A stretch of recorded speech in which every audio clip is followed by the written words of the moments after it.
Praise the Lord. கர்த்தரும் அருமை இரட்சகருமாகிய இயேசு கிறிஸ்து நாமத்தினாலே இந்த நல்ல நாளுக்காக, இந்த வேலைக்காக என் ஆண்டவரை நன்றி செலுத்துகிறேன். கர்த்தர் தாமே இந்த நாளிலே உங்களோடு கூட பேசுவாராக. இந்த நாளிலே நாம் தியானத்துக்காக தெரிந்து கொண்ட வேத பகுதி யோவான் 11ஆம் அதிகாரம் 40வது வசனம்.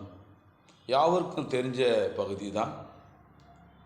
ஆண்டவராக இயேசு கிறிஸ்து மார்த்தாளை பார்த்து, இயேசு அவளை நோக்கி, நீ விசுவாசித்தால் தேவனுடைய மகிமையை காண்பாய் என்று நான் உனக்கு சொல்லவில்லையா என்கிறார். நீ விசுவாசித்தால் தேவனுடைய மகிமையை காண்பாய் என்பதை உமக்கு நான் சொல்லவில்லையா? இந்த சொல்லவில்லையா என்ற வார்த்தையினுடைய பொருள் என்னன்னா, ஏற்கனவே நான் உனக்கு சொல்லியிருக்கிறேன். அந்த சொன்னதனுடைய விளைவாக நீ விசுவாசித்திருக்கணும். ஆண்டவர் ஒரு அற்புதம் செய்வார், ஒரு அதிசயம் செய்வார் என்பதை நீ என்ன செய்யணும்? அறிக்கை செய்திருக்கணும்.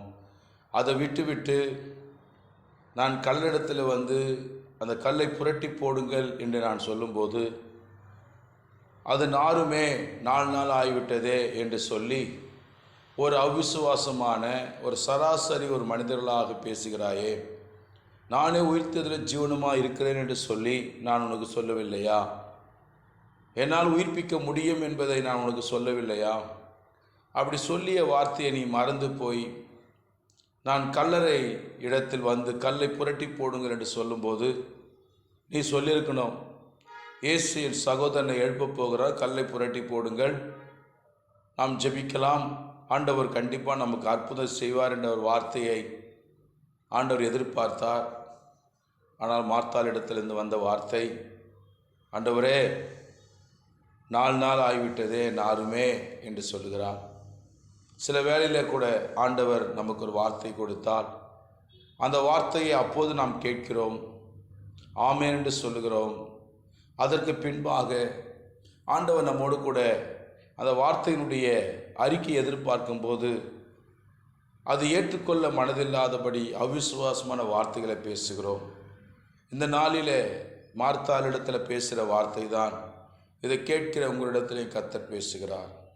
என் மகனே, என் மகளே, உன் வாழ்க்கையில் முடிந்து போன விஷயங்கள் நடக்காது, இனி அது நடக்காது, முடிந்து போன விஷயம் என்று சொல்லி நீ ஒரு முற்றுப்புள்ளி வைத்து உன் வாழ்க்கையை நீ சோகத்தோடும் வேதனையோடு கூட பலவிதமான அழுத்தங்களோடு கூட நீ இருப்பாயானால், இயேசு சொல்லுகிறார், என்னை அந்த இடத்துல கொண்டு போங்கள், என்னை அந்த இடத்துல அழைத்து கொண்டு போங்கள், நான் அவைகளை உயிர்ப்பிக்கிறேன் என்று சொல்லும்போது, ஆமென் ஆண்டவரே என்று சொல்கிற வார்த்தையை தான் அவங்களுக்கு எதிர்பார்க்குறாரு. தவிர இதை பற்றி எதுக்கு ஆண்டவரை பேசுகிறீங்க, அது முடிஞ்சு போன விஷயம் அப்படின்ட்டு சொல்லி அவிசுவாசம்ன வார்த்தைகளை பேசாதீர்கள். நீ விசுவாசித்தால், இயேசு வாழ்க்கையில் அற்புதம் செய்வார் என்பதை விசுவாசித்தால், உன் வியாதியை குணமாக்குவார் என்பதை நீ விசுவாசித்தால், உன் சிறையிருப்பிலிருந்து வெளியே வருவாய் என்பதை நீ விசுவாசித்தால், உன் தரித்திரத்திலிருந்து நீ வெளியே வருவாய் என்பதை நீ விசுவாசித்தால், உன் கடன் பிரச்சனையிலிருந்து இயேசுவால் வெளியே கொண்டு வர முடியும் என்பதை நீ விசுவாசித்தால், பலவிதமான மரண பயங்களில் இருக்கிற உன்னை ஆண்டவர் சமாதானம் கொடுத்து உன்னை உயிர்ப்பிப்பார் என்பதை நீ விசுவாசித்தால், ஆண்டவர் சொல்கிறார், நீ தேவனுடைய மகிமையை காண்பாய், தேவன் உனக்கு செய்கிற அற்புதங்களை காண்பாய், இயேசுவும் வாழ்க்கையில் செய்ய போகிற அற்புதங்களை காண்பாய். எனவே இதை கேட்கிற தேவனுடைய பிள்ளைகளே, உங்கள் வாழ்விலே இருக்கிற எல்லா அவிசுவாசத்தை அகற்றிவிட்டு ஆண்டவருடைய வார்த்தை மீது அதிக விசுவாசம் வையுங்கள். ஆண்டவர் வேதாகமத்தில் பேசுகிற ஒவ்வொரு வார்த்தைகளையும் அறிக்கை செய்யுங்கள், ஆமென் என்று சொல்லுங்கள். அந்த வாக்குத்தத்தம் எனக்குரியது, அந்த வார்த்தை எனக்குரியது, ஆண்டவர் என் வாழ்க்கையில் செய்வார் என்று சொல்லி நீங்கள் அறிக்கை செய்யுங்கள். ஆண்டவருடைய வாக்குத்தத்தம் நிறைய இருக்குது, நீ வெக்கப்பட்டு போவதில்லை என்று சொல்லுகிறார். ஆமென் என்று சொல்லுங்கள். நீ நீர் பாய்ச்சுற தோட்டத்தை போலும் வற்றாத நீரூற்றை போல் இருப்பாய் என்று சொல்வாரானால் ஆமென் என்று சொல்லுங்கள். வாதை உன் கூடாரத்தை அணுகாது, பொல்லாப்பு உனக்கு நேரிடாது என்று சொல்வாரானால் பயப்படாதீர்கள், ஆமென் என்று சொல்லுங்கள். அப்படி ஆண்டவருடைய வாக்குத்தத்தங்களை உங்களுக்கு வரும்போது, படிக்கும்போது, அதை மற்றவர்களால் சொல்லும்போது நீங்கள் உடனே ஆமென் என்று சொல்லுங்கள். இயேசு என் வாழ்வில் அற்புதம் செய்வார். வருகின்ற நாட்களிலே பண்ணுவார். ஏன் இந்த வாரத்திலே பண்ணுவார், இந்த மாதத்திலே பண்ணுவார், இந்த வருடத்திலே பண்ணுவார், என் வாழ்விலே பண்ணுவார் என்பதை நீ அறிக்கை செய்வாயனால் ஆண்டவர் சொல்கிறார், நீ தேவனுடைய மகிமையை காண்பாய். ஹல்லேலூயா. நீ தேவனுடைய மகிமையை காண்பாய். எனவே தேவனுடைய மகிமையை காணும்படிதான் ஆண்டவர் இந்த உலகத்தில் இறங்கி வந்தார். தேவனுடைய ஒரே பேரான குமாரனாகிய இயேசு கிறிஸ்து தேவனுடைய மகிமையும் தற்று ரூபமாக இருக்கிறார். அவர் இந்த உலகத்தில் வந்து அநேக அற்புதங்களை செய்தார். மரித்தோரை உயிரோடு கூட எழுப்பினார். குடர்களை பார்க்க வைத்தார், செவிடர்களை கேட்க வைத்தார், முடவனை நடக்க வைத்தார், வெறும் தண்ணீரை திராட்சரசமாய் மாற்றினார். அவரால் செய்ய முடியாத அதிசயமான காரியம் ஒன்றுமில்லை. ஆனால் ஆண்டவன் எடுத்து எதிர்பார்க்குற ஒரே காரியம், நீ விசுவாசிக்கிறாயா? ஆண்டவர் தான் வளர்ந்த ஊராகிய நாசிரத்தில் அவர் அநேக அற்புதங்கள் செய்ய முடியல. காரணம் என்னவென்றால் அவர்கள் அவ்விசுவாசத்து நிமித்தமாய் அவரால் அற்புதம் செய்ய முடியல. யாருடைய வாழ்க்கையில் அவ்விசுவாசம் அறிக்கை செய்கிறீர்களோ, யாருடைய வாழ்க்கையில் தோல்வியை அறிக்கை செய்கிறீர்களோ, யாருடைய வாழ்க்கையில் பலவிதமான பலவீனங்களையும் குறைகளையும் அறிக்கை செய்கிறீர்களோ, உங்கள் வாழ்க்கையில் ஆண்டவர் அற்புதம் செய்ய முடியாது. இயேசுவால் செய்ய முடியும் என்று சொல்லி என்றைக்கு விசுவாசமான வார்த்தைகளை பேசுகிறீர்களோ அன்றைக்கு தான் உங்கள் வாழ்க்கையில் இயேசு அற்புதங்களை செய்வார். எனவே ஆண்டவர் இந்த நாளில் உங்களை பார்த்து சொல்கிறார், நீ விசுவாசித்தால் தேவனுடைய மகிமையை காண்பாய். நீ விசுவாசிக்காவிட்டால் தேவனுடைய மகிமையை பார்க்க முடியாது. அநேகருக்கு மத்தியில் நீ வெக்கப்பட்ட நிலைமையில், கூனி குறுகி போகிற நிலைமையில், அநேகர் மத்தியில் நீ ஒதுக்கப்பட்ட நிலைமையில், அநேகரால் மறைக்கப்பட்ட நிலைமையில், அநேக இடங்களில் நீ தலை நிமிரக்கூடாது இருக்கிற நிலைமையில் நீ இருந்து கொண்டிருக்கலாம். இன்றைக்கு ஆண்டவர் உங்களோடு கூட பேசுகிறார். மாத்தாலே, என் தேவ பிள்ளைய, என் சபைய, என் ஊழியனே, என்னை ஆராதிக்கிற என் மகனே, நீ விசுவாசித்தால் தேவனுடைய மகிமை காண்பாய். எனவே இந்த நாளில் நம்முடைய அவிசுவாசம் நீங்கும்படி உங்களை ஒப்புக்கொடுங்கள்.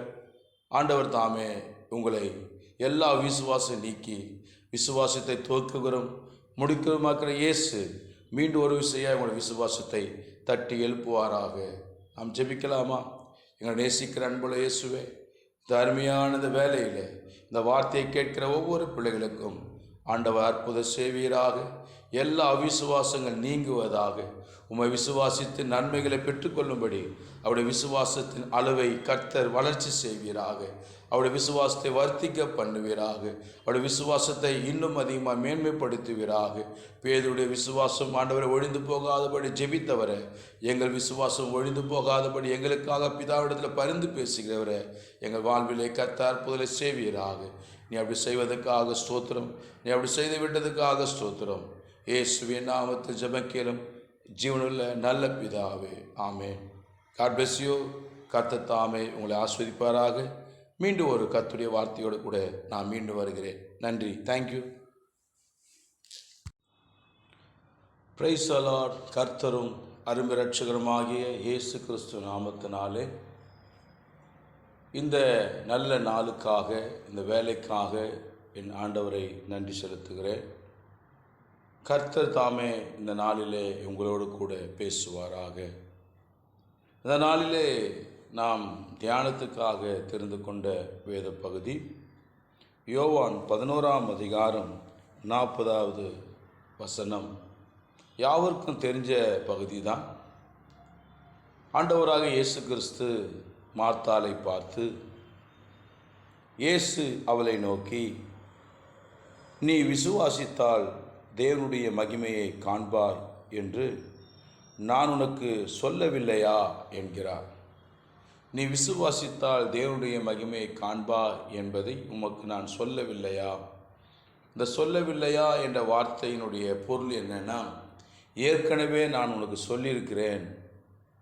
அந்த சொன்னதனுடைய விளைவாக நீ விசுவாசித்திருக்கணும். ஆண்டவர் ஒரு அற்புதம் செய்வார், ஒரு அதிசயம் செய்வார் என்பதை நீ என்ன செய்யணும்? அறிக்கை செய்திருக்கணும். அதை விட்டு நான் கல்லிடத்தில் வந்து அந்த கல்லை புரட்டி போடுங்கள் என்று நான் சொல்லும்போது, அது நாருமே 4 நாள் ஆகிவிட்டதே என்று சொல்லி ஒரு அவிசுவாசமான ஒரு சராசரி ஒரு மனிதர்களாக பேசுகிறாயே, நானே உயிர்த்ததில் ஜீவனமாக இருக்கிறேன் என்று சொல்லி நான் உனக்கு சொல்லவில்லையா? என்னால் உயிர்ப்பிக்க முடியும் என்பதை நான் உனக்கு சொல்லவில்லையா? அப்படி சொல்லிய வார்த்தையை நீ மறந்து போய், நான் கல்லறை இடத்தில் வந்து கல்லை புரட்டி போடுங்கள் என்று சொல்லும்போது நீ சொல்லியிருக்கணும், இயேசு